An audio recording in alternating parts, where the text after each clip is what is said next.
Welcome back. It's been far too long. Where have you been? We've been here all along. We haven't gone anywhere. Okay, see, nothing. We've been here. We definitely haven't disappeared. Who am I kidding? Yeah, we took a little bit of a break, nearly a sabbatical, if you will. Welcome to Silly Whales. This is a mental health podcast. We talk about things that are sometimes on the serious side and things that can be potentially triggering. That being said, this podcast is still for everyone, but it might not be for you. And I'm joined with Joe. You're joined with Joe. Yeah. See, I knew I was going to mess it up somewhere. See? See, this is what happens when a footballer doesn't get any minutes and then you sub him onto a game to change the game, but he has no idea what's going on. He's rusty. That's what I am. I feel like we've also had the, what's that film called? The Prestige. Like, we're actually... Oh, am I just going to spoil The Prestige? If you haven't seen The Prestige, just skip ahead. Isn't the film like 10 years old? I can't. Is it more than? I don't even know if it's more than 10 years old. But like, we're both clones of the old. Like, we're not quite the same as we were before. Oh Jesus! There's younger models of us ready to come and do this a lot better. They'll be here next time. They're on TikTok. Ugh. I know, right? I know. But yeah. We took a bit of a break from the podcast. It wasn't an enforced one. It was an accidental one. It was meant to be a couple weeks, and then that became a couple months, and then it became 6 months, effectively. Was it 6 months? No, I mean, we're getting up to a year. I think it was about 10 months ago. 6 months sound better in my head, so. But yeah, we want to get back to making this show somewhat consistently. We're not going to sit here and promise you episodes every single week, but we recognize that this show is good for us. But we're not going to talk about it too much in this opening segment because though the show's changed a little bit, it's mostly going to remain the same. And with that being said, we bring back mental health this week.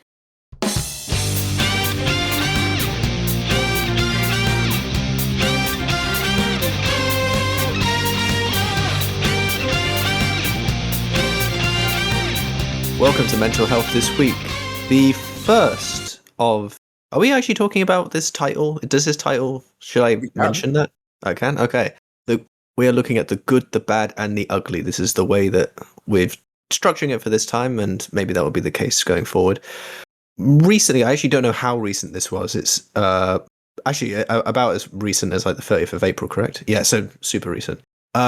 We had news that at least one branch or wing of the government's doing something in this country, that the targets for mental health workers, for the increase of mental health workers, has in fact been achieved and 3 years early, which is impressive, but kind of shows what you can do when you actually get down to trying to do things and pushing things forward. There's a few things. This is from the Health and Social Care Secretary, Wes Streeting, sort of brought this up at the Royal College of Emergency Medicine, talking about the increase to the number of children that should have access within schools to support, and that we have, seen 8,500 more therapists, psychiatrists, and mental health nurses having been recruited. It's huge. It's huge. Yeah, the natural cynic in me comes along, but like I do recognize that the importance of these things, and Mind, who had a response who talked about their response, is kind of similarly, glad that this has happened. And I think also with 3 years ahead, kind of sets up the potential, recognizing that any time that you're able to do something ahead of when it was said, that we now set the new groundwork and the new standard effectively for what's possible. So I think from a general like logistical perspective and everything else, we kind of look like, hey, this can be improved again, or other things can be improved. And whether or not it's kind of true that we now have this extra 3 years to be able to achieve those things, I think it will generally be the feeling. And hey, 3 years of people having more access in general is a good thing. 100%. I think this is it. We're now at a point where you are working above and beyond as a mental health worker in the NHS, and conditions for those workers need to improve. But we have to look at the overall positive here. We are seeing independent NHS, organizations come up with their own initiatives, as well as patients being able to access a wide variety of services. We were planning an episode a couple weeks ago, and one of the stories of that was about Shropshire's whole new system. And they pretty much implemented an independent system of how young people can get access to different mental health services. The idea is, well, no child left behind. And it involves early help as well, which is something that I actually work in.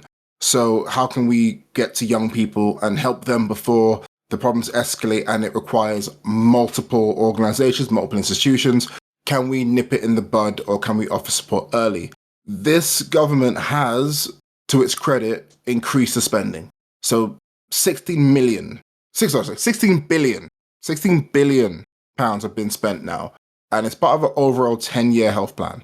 I don't know what the rest of the health plan is, but in terms of mental health, I think it is an overall net positive. And of course, they're going to do an independent review into mental health, ADHD, and autism. And they'll look to see if they can make any further change to the system, because we all know that changes are desperately needed there as well. Yeah, to be clear, just so that there's no questioning, the 16.1 billion is the increase of is what the NHS mental health spending is forecast to be this year. It has not increased by $16.1 billion. It's yeah, it's a real terms increase of around £140 million compared to last year. And then there is the government is investing an additional 473 million in mental health infrastructure by 2030 to modernise facilities, expand community mental health services, and increase crisis care capacity. This all, by the way, is part of a gov.uk. What's the word for it? Just go up to the top and have a look. Press release on this whole thing. So, it's not going to be.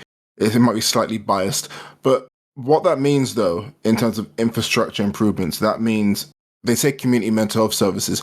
Remember all those things that the previous government cut? Those things will hopefully be coming back and becoming back stronger and in more sustainable fashion as well. We had loads of things. I know that in Hackney, we had the mental health coffee mornings where people can go and have a chat with a mental health specialist. That got closed down very briefly. Hopefully that will be one of the things that comes back. And different initiatives that we've actually seen and we've looked into, I think we should probably discuss in a later episode as well. Things such as animal therapy being researched. This is exactly what we need. We need to have a wide variety of different methods of helping and supporting people. Yeah, I was just to add on to what you said this is again that tinge that I was mentioning earlier of like how I view this whole thing. Recognize that the numbers we're talking about and a lot of the money and everything that we're talking about is effectively a reclaiming of something that was already taken, right? We have like these kind of areas and health in general has seen such gutting over many decades of in this country. The NHS has been made a mockery of by many people who run it, and so this is us attempting. This is the government finally trying to right some wrongs, but it's important to put it into that perspective, because I at no point want people to kind of go, hey, that's good, and then kind of sit with the idea that like if this doesn't keep improving, then it's okay because the improvement's already happened. We're way too far away from that being a reality, like way too far. You need to keep it going. Just keep the ball rolling. That's that. Should we move on to the next story? I guess you can call it. Tony Blair. Good old Tony Blair. He came into power on the year that I was born, May 7th as well, on the exact same day. He has a think tank, also known as the Tony Blair Institute, TBI, not traumatic brain injury. And their main, research that they have published is sadly a complete contrast into what we were just speaking about. They want to introduce, they suggest that the government should introduce an emergency handbrake. So to cut the people receiving health and disability benefits, especially things like ADHD and depression and anxiety. Now, I don't need to tell you guys that this is hogwash and it's stupid. It actually makes no fundamental sense.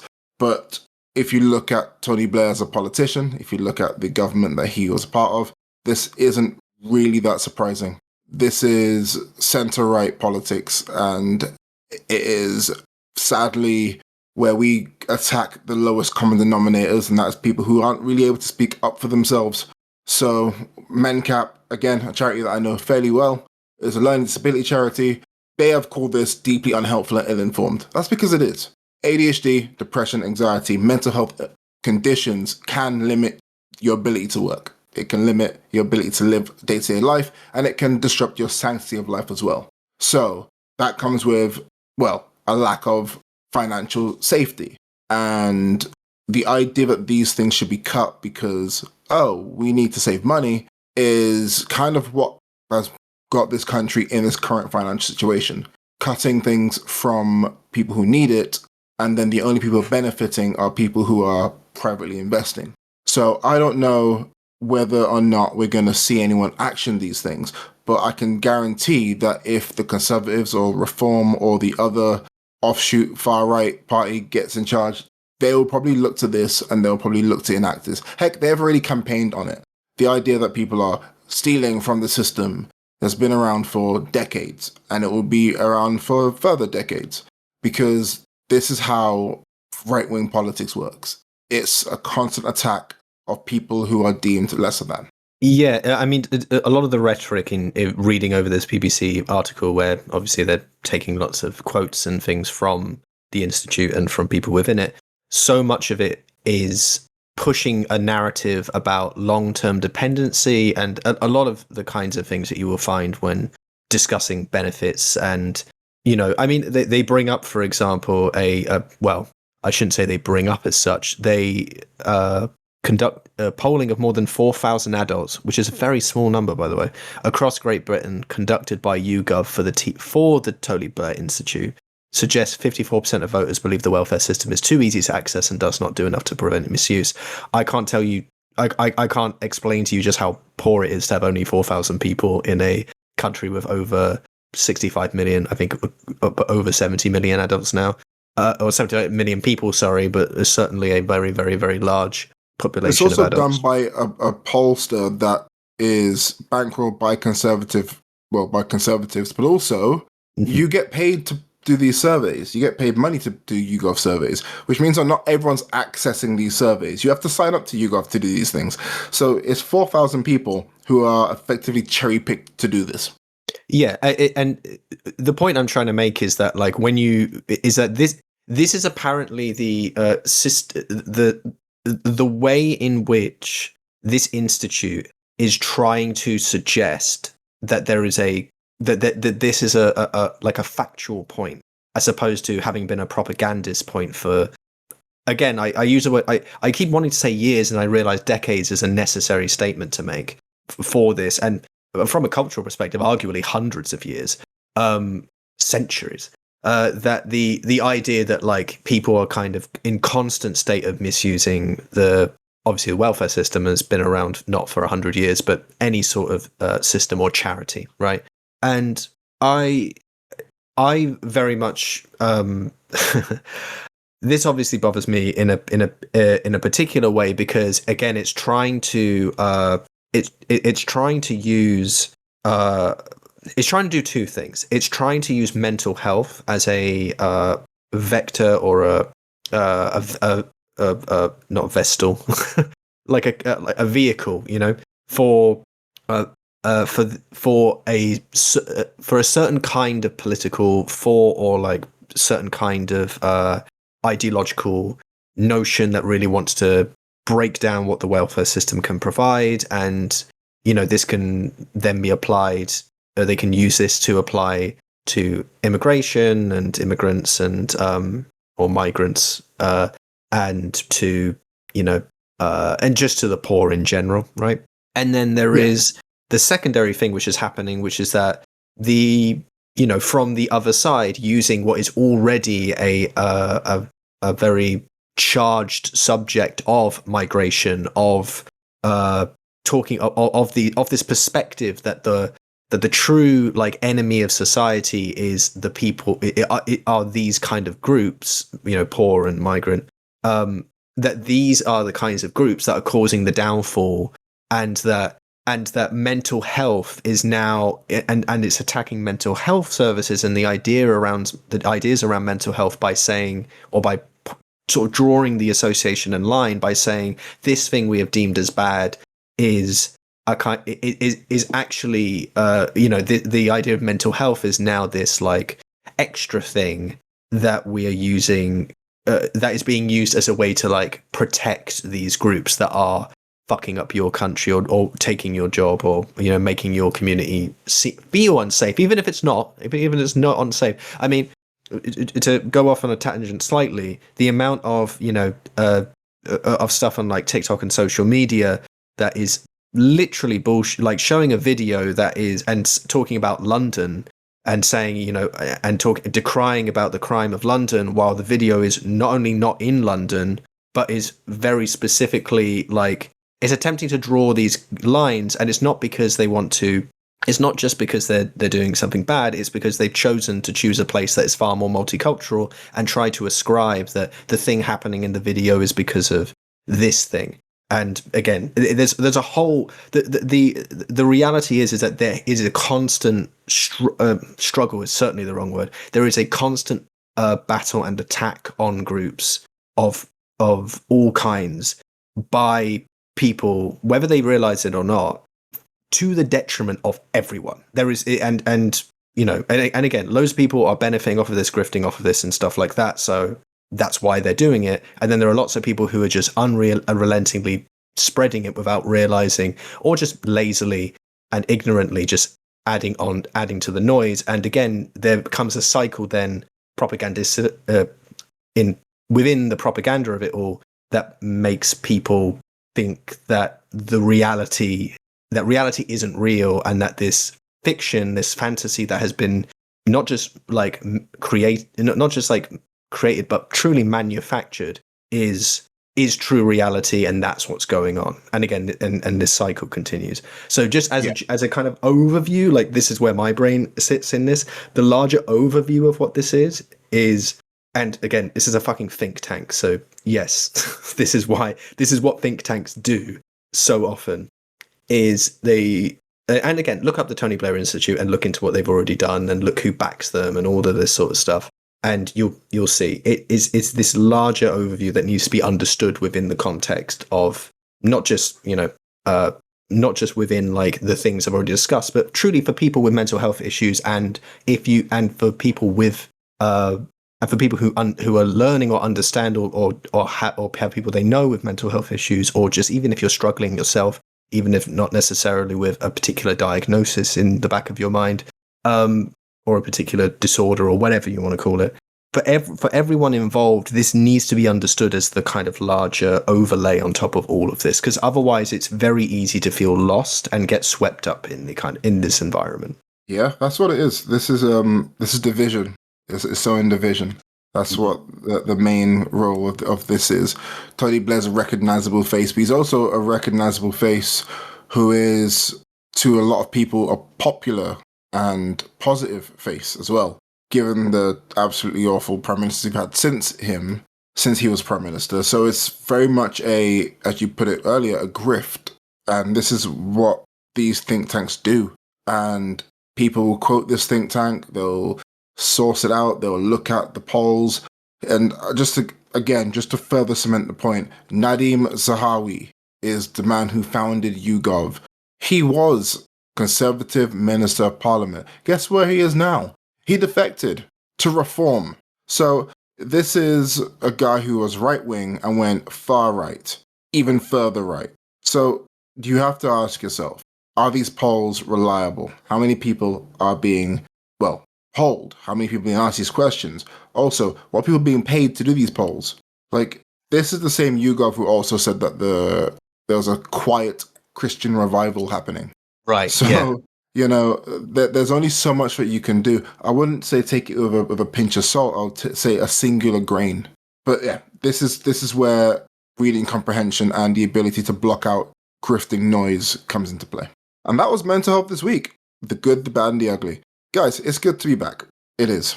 And now I'm going to take you back to where we originally started, what this podcast originally was. It's the journal.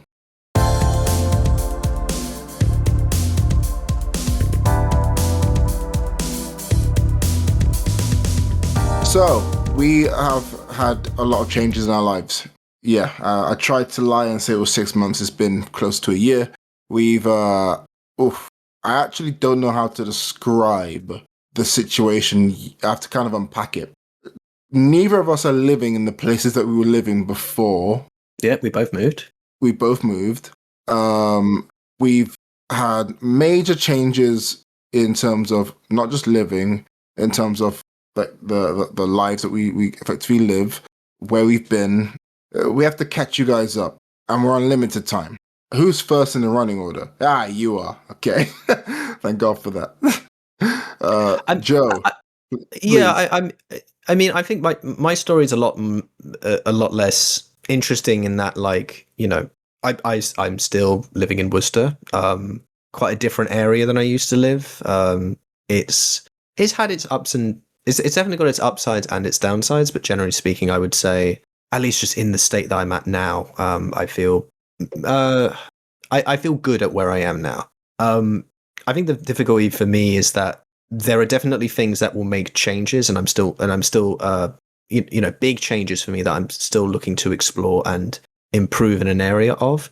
But one thing that is that is constant and is now being, you know, I've chatted with you and mostly just you actually in the specifics of this, but I am working to kind of to deal with this stuff that affects my day to day and affects my ability to function a lot more now, like right in this moment, or like, you know, over the past couple of days.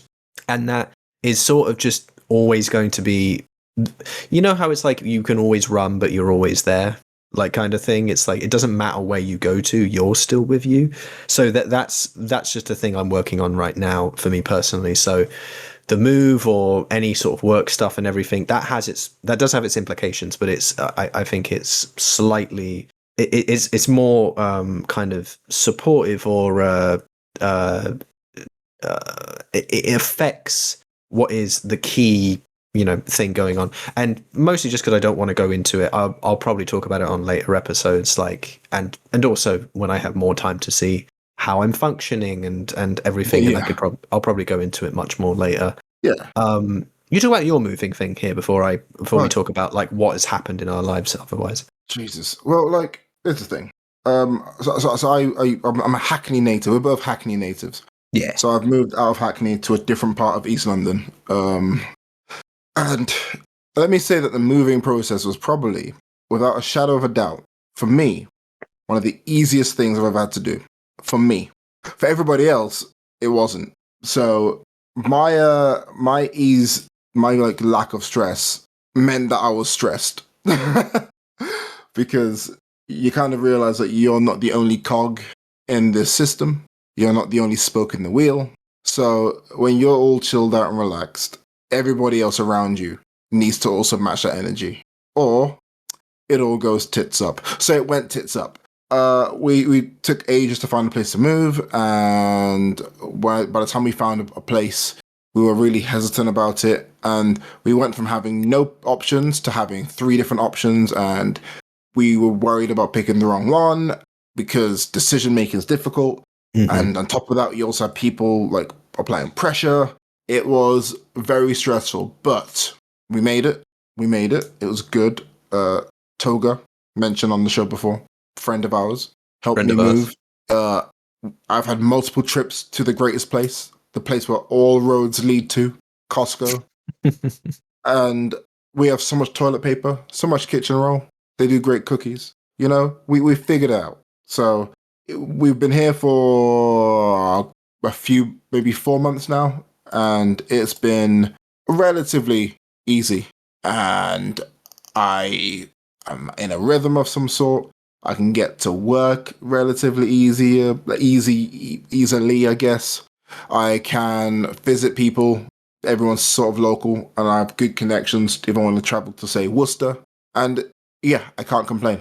I really can't complain. My only downside is that I can't take my bike with me. So my bike is still in Hackney because the flat that we're in is a bit too small for me to have a bike just somewhere. But yeah, that's been it. Again, like Joe said, we could go into more and more detail, but we're shaking off the rust. You know, we're getting the ums and ahs out. So that's as much as I will say. We both moved sort of further away from connections, I think, is probably the right way to say it. Like when I first moved, I was a lot less close to my friends here in Worcester, and it was one of those things where it took me a while to get used to it. I mean, luckily I'm a person who, I mean, I don't drive, but I am a person who enjoys walking and is willing to walk decently far, because the public transport's decent-ish in Worcester, but like, I mean, obviously nothing compared to London, but the bus service, for example, is, like, it's not exactly easy to get for me to get to where they are. It's like, from the center, it branches out in a kind of very nucleated way that doesn't make it very easy to do that. And it's not entirely, it's like, I don't know, maybe like 15 minutes shorter, and that's if it, and on average, like 15 minutes less getting a bus to their house versus just me walking like through areas, including like some quite nice area, like little bits of farm or country land, like I've been there. I've been there through. Yeah, it's good. It's beautiful. I like Worcestershire. Yeah, you've not been. Have you been here while I've been at this house? I'm trying to remember if you have. Yes, but you haven't really been in my area, because you weren't really near me or anything like that, so you didn't really get to see that or experience that part of it.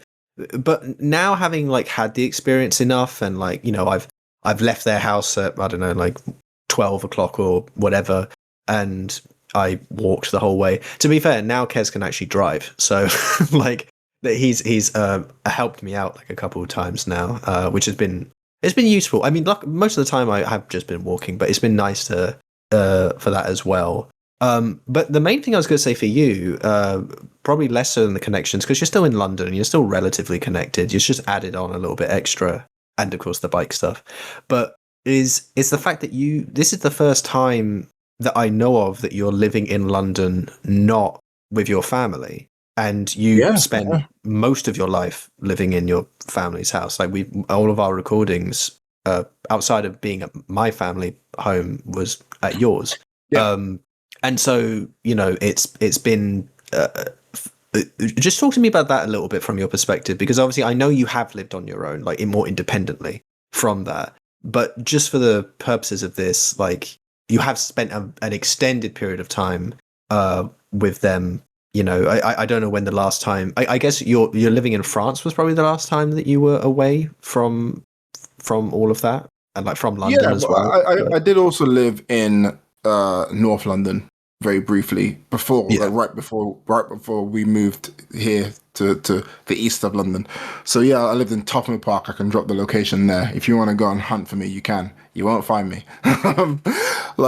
So I lived there briefly for like a month, and then moved here to East London. And to be honest, I was ready for it. Similar to you, when you went to Worcester, you were like, I can't do this anymore. You were like grinding the gears down, and there's a face that you had, I remember very clearly, when you were like, I just need to escape, because you were working at, I think it was Aldi at the time, and you were just like, I can't do this. I really can't do this. And I was like, he needs to go.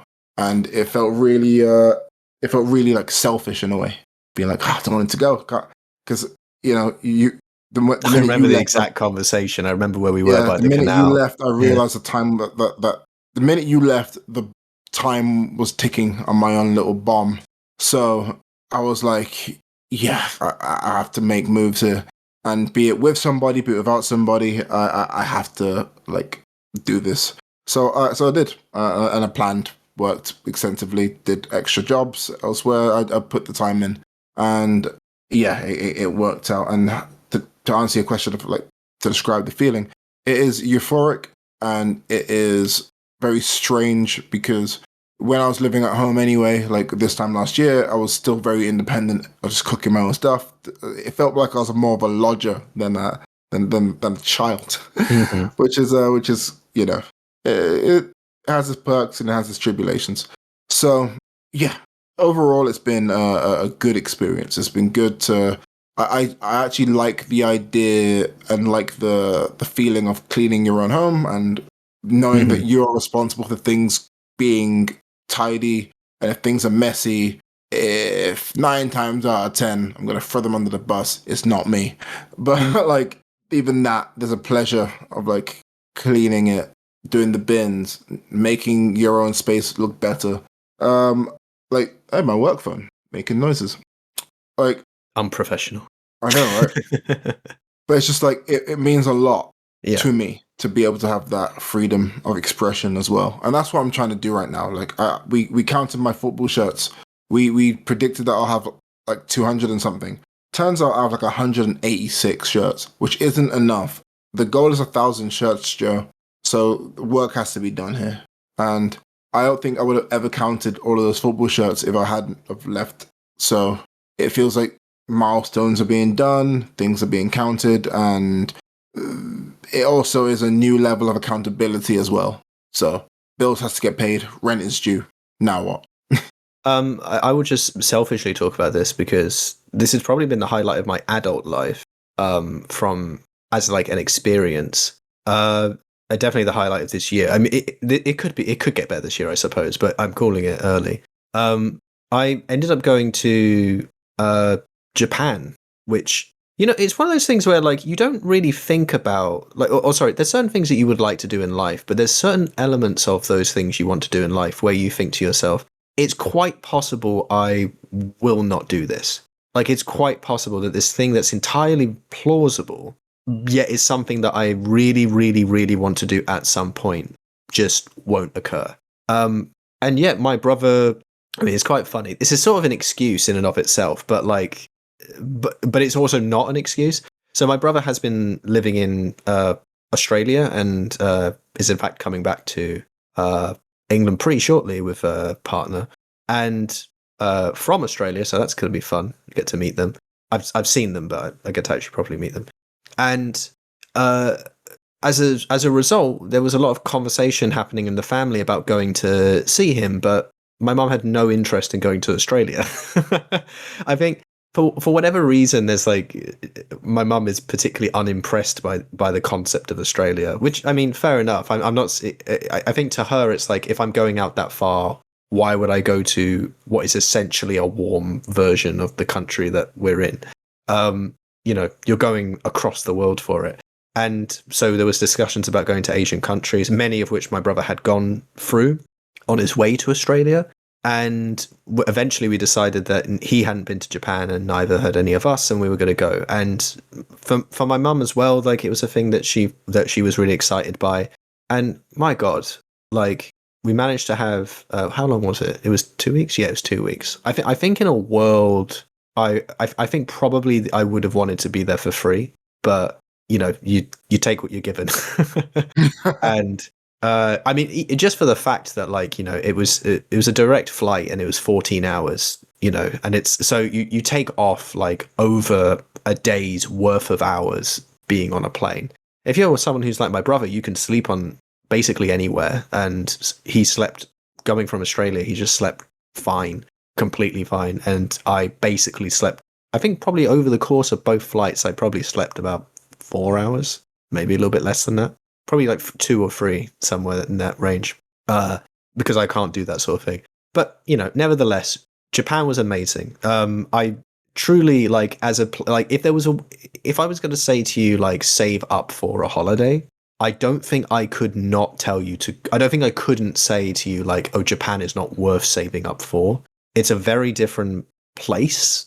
There's a lot of familiarity. Like, you're not going to really struggle necessarily in Japan. I should also point out, like, Japan is in a kind of weird space with its tourism and everything. So 100% be respectful. And I'm always worried now saying this because we know what British tourists can be like. I'm now worried about British tourists going to Japan. Yeah. Like, out of genuine, like, care for the people of Japan and like what they have. And actually, I'll talk about that a little bit later.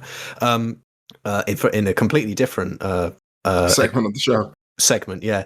But it was an incredible time. We stayed in Tokyo and Kyoto, and it was we spent time in both places. Don't get me wrong, right? Like, it wasn't like it was a spenny holiday, but that's kind of the point. Like, we recognized that that's what it was going to be like.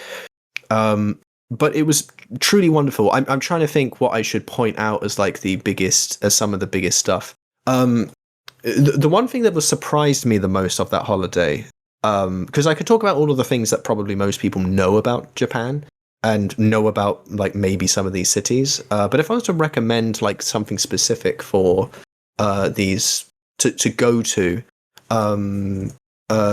there is a kind of like art collective, or I'm not quite sure what they are exactly, but they're called Team Lab.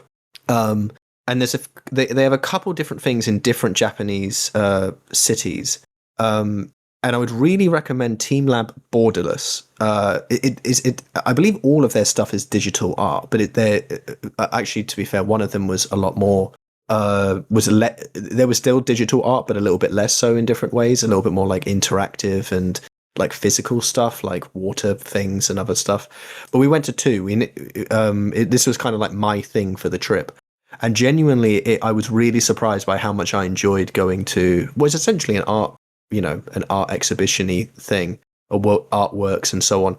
But the one I liked the most was Borderless. So Team Lab is the thing, and then Borderless is one of the ones in Tokyo, in Azabadai Hills, which, by the way, is worth going anyway because the architecture there is stupendous. Genuinely, I mean, I've never heard anyone talk about this apart from my cousin, who had lived in Japan for a year. I've never heard of this from a tourism perspective or from like you're watching YouTube and so on. And so Tokyo is full of shit like this, full of stuff to find and interesting places to go and all of that stuff. But this is probably one I'll point out as being one of those things that probably not a ton of tourists know about and is worth going to. It's not even that expensive. I mean, depends on what your sense of expensive is, but for an art thing, it's not that expensive. Like, it's whatever. And you're already saving. Very cost effective. Yeah, like there are certain things that are and certain things that are not. Like fruit is oddly expensive. And when I say oddly, I don't mean like, oh, it's just a little bit expensive. Like for some reason, fruit is bizarrely highly expensive. And it's not like, I'm not talking about like the square watermelon things. I'm just talking about like strawberries, Well, I think it's about where you import and export, right? Yeah, I imagine it's an import thing. But it's just, but like the food, for example, is amazing. It comes within 5 minutes and is the most delicious thing you've ever had, and is very cost effective. There wasn't a single meal that I had. There was only one meal actually that I didn't like, and I knew that I probably wouldn't like it, but I tried it anyway. And every other meal I had for the entire trip was the best food I've ever had. That's one of the things that going to Japan, you're going to have good food. But truly, like, I can't not recommend that enough and point that out. Yeah, and there's lots of natural spaces to go to. There's enough public transport from both Kyoto and Tokyo that like you can go out to different places. None of us were driving when we were there. We didn't have an issue. We did lots of stuff, Yeah, like I lived there for like a month and a half in Shibashi, and it was incredible. It was incredible, and like I'll be real with you. You probably won't experience overt racism there, but it's definitely covert. And you yeah, and it is like the nicest racism ever. Doesn't mean it should be excused. It's just you can probably be fine there as a solo person of color. One of the things that I saw recently though is Japanese Twitter, because I'm not on Twitter, so I saw it via a YouTube video, and it was discussing like Japanese people. Their tweets are now being translated into English. And Jesus Christ, like their equivalent of like our incels and all that stuff is just as prevalent over there. So it's actually insane, but you wouldn't notice it. And the same way that like tourists coming over here probably wouldn't notice like inceldom or any of those types properly. You'll just be minding your own business effectively. But Japan is such a beautiful country, man. Like from an urban standpoint, from a rural standpoint, it's something different. I think, yeah, Joe's right. Saving up for Japan is something that is definitely worth it. If it's something that's on your list, you should definitely do it. Yeah. Is it time? It's time. It's time for Choo Choo Recommendation Station. I didn't even do a transition into it. We're just going to go straight into it. And I'm actually going to jump ahead of you. I'm going to do mine first. My recommendation is first things first. Angel Wings, the song by President. It came out a month and a half ago, maybe 2 months ago. Excellent song, President. Excellent band. You might recognize the voice, because it's allegedly the guy from various other bands. Charlie Simpson, allegedly. They're all wearing masks. Who knows? Eh? Who knows? Great song. Give it a listen, especially if you're into rock music, hardcore, heavier music. I like it. It's great. My second recommendation, because we're doing two each today, is Luis Rossmann on YouTube. He is, best way to describe him, he is a IT professional, but his main thing is discussing the right to repair movement and the enshittification of the products that we buy and we have in our lives. Case in point, the fact that if you have an iPhone or like a Samsung, it will depreciate and die within a couple of years now. They don't last long. Things like your car having new features behind the paywall. These are the things that he is against, and you learn a lot. He's also, not gonna lie, there's similarities between Lewis Rossman and myself. I'm not a fan because it's a bit like looking into a mirror, you know? The nonsensical ranting and the really sharp pointed way in which he says things.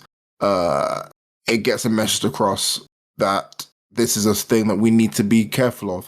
And I think that we spoke about it in Mental Health this week, is the lowest common denominator that these corporations go after. So things like ID needed to go on Reddit and all that shit, like these are the things that you're giving up your rights for. And you need to be educated on this stuff, in my personal opinion. So Luis Rossmann is the guy for it. He is a bit irreverent in the way he delivers things. If that doesn't bother you, dive straight in. Seriously, dive straight in. Joe. I think I'll start by saying I have to reference these guys because, and I have to recommend them because they have been extremely, in the intermediate period between, us having recorded this, they came along probably probably nearing the end of 2025. I'm not quite sure when, but the Jam podcast, the JAAM podcast. I'm trying to remember what episode they come up to now. I think they've had their 50th episode, or maybe they've had their 30th. I don't quite remember. They've certainly had enough episodes at this point to establish themselves. I don't like watch them for literally everything. Like the podcast is a couple, a few things at once, but primarily if I had to describe the podcast, and at least the bits that I'm very much interested in, is very much its political commentary and talking about news and so on. It's generally more US centric because they are, I believe, from Chicago. But they're extremely good. The JAAM podcast, or the Jam podcast, they just call it the Jam. Currently at episode 59. 59. Okay, yeah. So I knew that they had either a 30 or a 50 episode anniversary at one point while I was watching them, and so yeah, I extremely recommend them, and I will be referencing things that they mention or talk about on their podcast in the future. So if you're wondering where at least some of the stuff I'm learning about is from, if you've not heard it before, that might be one of the places I've got it from. And I do think they have for lots of things that I'm not going to go into entirely. I think they're extremely good at. They have extremely good analysis and extremely good views and viewpoints to work from. Speaking of analysis.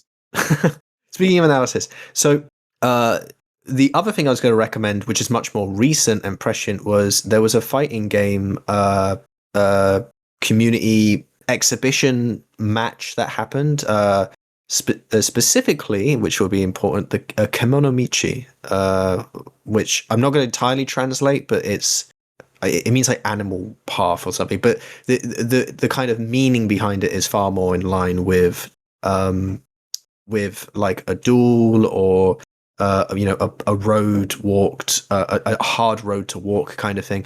Effectively, two huge names within the fighting game community. One, which is a legacy, an icon of Daigo Umehara, the Beast, which is part of the reason of the Kemonomichi name, was who has been around for a while, and Mena RD, who is considered one of, if not the best fighting game player ever, given all the accolades and stuff. had a first to 10, which has a lot of important. There's a lot of important context to understand in that. If you are interested in that context, I have sent a link to a video by a guy called Brian F on YouTube who can give an explanation for the context if anything about this is interesting to you. They're playing the game called Street Fighter 6. I should also point this out. I'm very passionate about it because I've enjoyed fighting games for a long period of time and so on. I'm much more of a watcher and observer than anything else. I'm not steeped in the community in that way, but I very much have an understanding of it in big ways. And this was really important. And you're watching, Titans going at it. It's worth watching. I think the context helps, but you don't necessarily need it. The commentary can help you. It can help you feel good and stuff. There is controversy around it, around the production. Again, Saudi Arabia money. But there is, but even outside of that, there is a kind of contextual and cultural misstep that has occurred. I believe Brian F is going to make a video, which is probably like the aftermath of, I don't know, Daigo and Mena RD's first to 10. And that will explain it. I just watched and saw that he was streaming live on YouTube, and that's how he then clips and makes his YouTube video out of it. So there will be an actual YouTube video describing it. But overall, really good set, and from a competitive and from a whole thing standpoint there, it was really awesome. I just have to, as a little passionate thing that I like, I just have to recommend it. And I love both of these players. So for very different walks of life reasons or points in my life reasons. And I've got to always give up to like cool stuff happening in the FGC, even if there is controversy, unfortunately, surrounding elements of it. And some of which is very, very, very heavily tied towards Japanese culture as well, but also just an FGC thing as well. And unfortunately, I think I mentioned to you when I was watching it, Alex, like the esports, like this is the most esports a legendary first to 10 has ever been, like within the history of the FGC.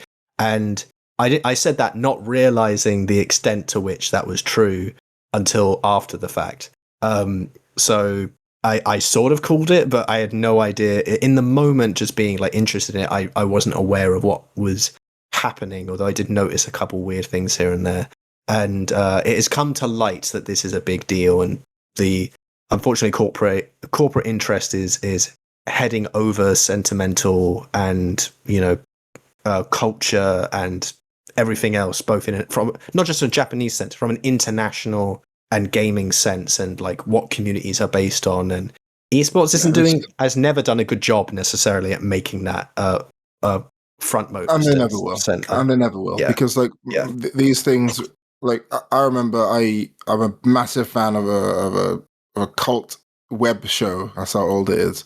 Called Pure Ownage. I'm probably going to use a clip one day, but if you've ever seen the boom headshot, that clip on YouTube, that legendary clip, is from that show. And they are discussing, like, the whole point of the show is about an elite gamer. And it's a comedy-based show, and they go to gaming tournaments, and the setups there were super, like, localized. And when they go to a massive tournament for the first time, it's seen as a big deal. And I think there's only like a couple hundred, like maybe a couple hundred people, or like maybe a couple thousand people there. Now it's selling out arenas, but it's now heavily commercialized. And the idea of it is you need money to sustain this. And like everything, people who will provide the money need to send a message. And Saudi Arabia for the last maybe 6, 7, 8 years have been sending a message that their country is not a, how do I say it, is not a supporting a genocide, destructive, warmongering influence on the world, that they're great people. That's what they want to show, that it's run by people who love the world, so they sponsor everything. And it's called whitewashing, but in this case, sports washing. They do it with Newcastle United, the way they invest in various different boxing events, MMA events. They've done it all. And this isn't a podcast about Middle East corruption and sports washing and things like that.